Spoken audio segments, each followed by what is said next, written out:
Más que iba a ser, fugan dos reos. Uno fue recapturado, pero uno aún sigue libre.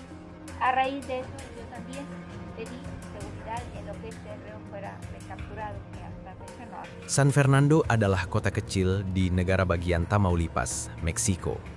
Sebuah tempat yang kelihatannya biasa, tapi dalam beberapa tahun terakhir dikenal karena satu hal, kekerasan yang tidak terkendali. Di tempat inilah, pada tanggal 23 Januari 2014, seorang gadis muda bernama Karen Alejandra Salinas Rodriguez, berusia 20 tahun, tiba-tiba menghilang. Karen sedang bekerja menjual produk kesehatan ketika sekelompok orang bersenjata menculiknya.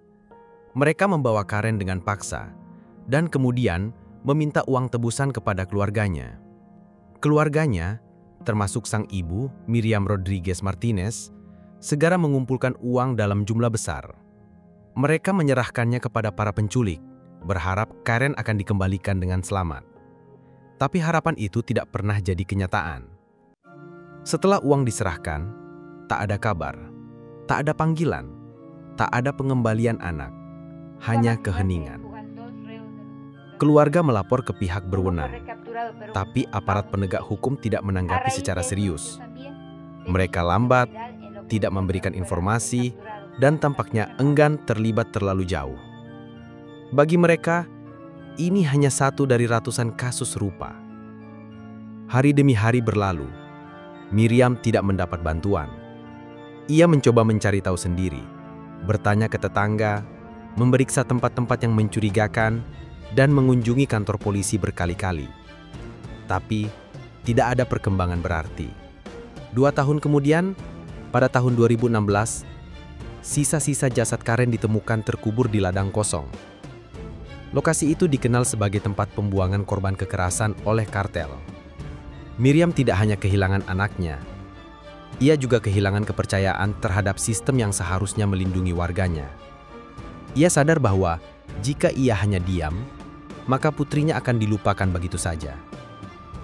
Tapi Miriam tidak memilih diam. Hilangnya Karen menjadi titik balik. Dan dari titik itulah, kisah nyata ini benar-benar dimulai. Setelah kematian Karen terkonfirmasi, Miriam tahu satu hal. Para pelaku masih bebas. Mereka tidak hanya mengambil nyawa putrinya, tapi juga berjalan di jalanan seolah tidak pernah melakukan apa-apa.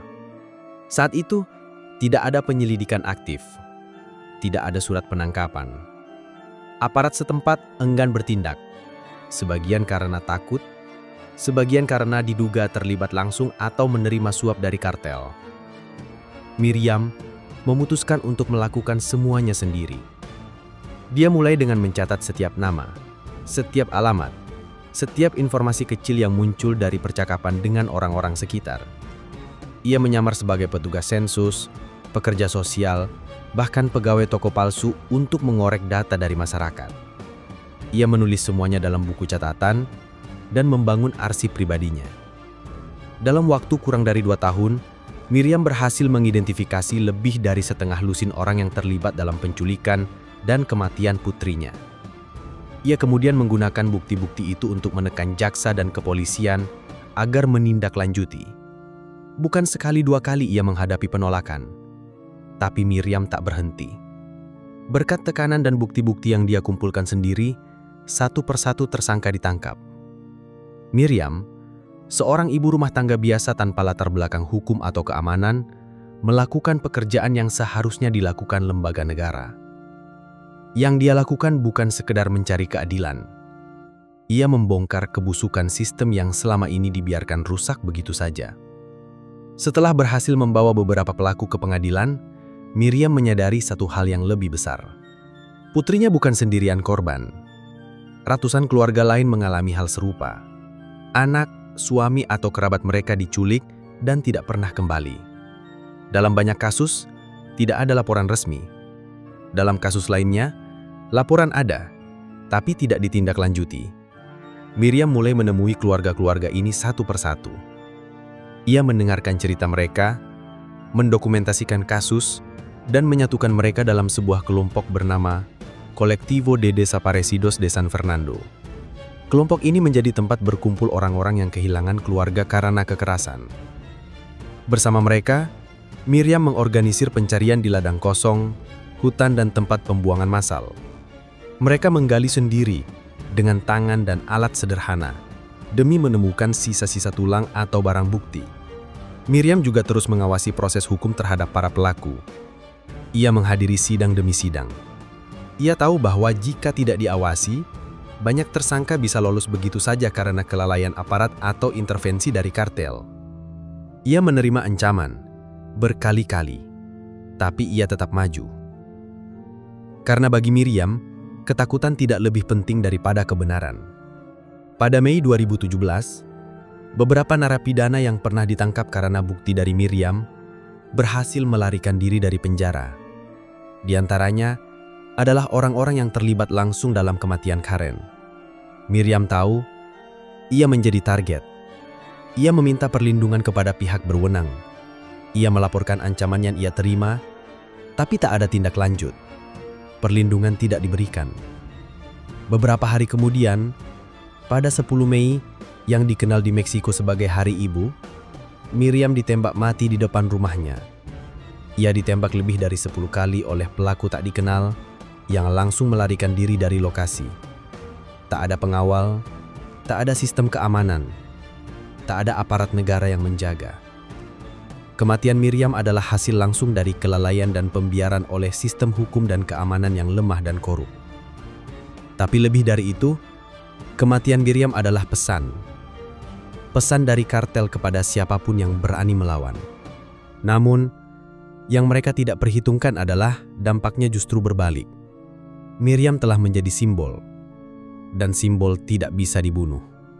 Kematian Miriam membuka mata banyak orang di Meksiko dan luar negeri. Berita tentang perjuangannya menyebar luas. Media nasional dan internasional meliput kisahnya. Organisasi HAM, aktivis dan masyarakat sipil mulai menyoroti lebih dalam kondisi kekerasan di San Fernando dan daerah-daerah lain. Kelompok yang dia bentuk, Colectivo de Desaparecidos de San Fernando, tidak bubar, malah justru tumbuh. Keluarga-keluarga baru bergabung.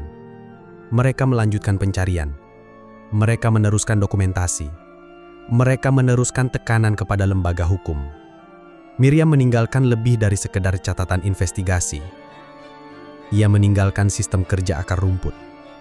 Metode penyelidikan dari warga sipil untuk menutupi kelalaian negara. Pemerintah akhirnya mulai merespons. Beberapa unit penyelidikan khusus dibentuk. Meskipun lambat dan terbatas. Tapi perubahan itu tidak mungkin terjadi tanpa tekanan yang dibangun oleh Miriam dan orang-orang sepertinya. Warisan Miriam bukan hanya soal keberanian pribadi, tapi tentang bagaimana satu orang bisa membangun gerakan yang lebih besar dari dirinya sendiri. Kisah Miriam Rodriguez Martinez adalah potret keras realita di Meksiko. Negara di mana hukum bisa dibeli, keadilan bisa diabaikan, dan warga biasa harus memilih antara diam atau beresiko mati saat melawan. Tapi Miriam memilih untuk bertindak. Ia tahu risikonya. Ia tahu siapa yang dihadapinya. Tapi tetap maju. Dia bukan politisi, bukan jaksa, bukan polisi. Tapi apa yang dia lakukan jauh lebih berarti dibanding banyak pejabat negara. Kisah Miriam bukan sekedar tragedi. Ini adalah bukti bahwa perubahan bisa dimulai dari satu orang yang tidak menyerah. Dan selama ada orang-orang yang meneruskan langkahnya, Miriam tidak akan pernah benar-benar hilang.